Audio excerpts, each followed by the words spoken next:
မြတ်စွာဘုရားကကဲရဲ့လာတဲ့စကားကိုမုန်းခံရမလားလို့ဆိုမဟုတ်ဘူးတဲ့မြတ်စွာဘုရား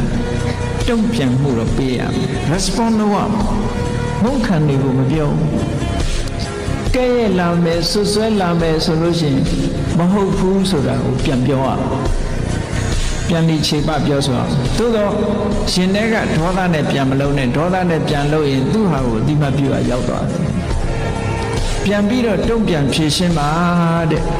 ဒါမမှန်ဘူးဒါမဟုတ်ဘူးဆိုတာကိုအကျိုးအကြောင်းနဲ့ပြန်တုံ့ပြန်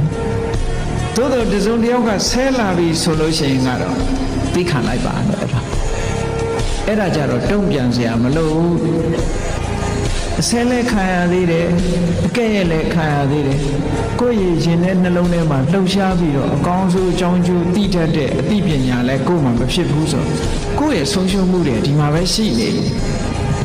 အဲ့ဒါကြောင့်မြတ်စွာဘုရားကကဲ့ရဲ့လို့ပြန်ပြီးတော့စိတ်ဆိုးနေမယ်ဆိုလို့ရှိရင်ကိုယ့်အတွက်ပဲတိုးတက်မှုရဲ့အန္တရာယ်ဖြစ်မယ်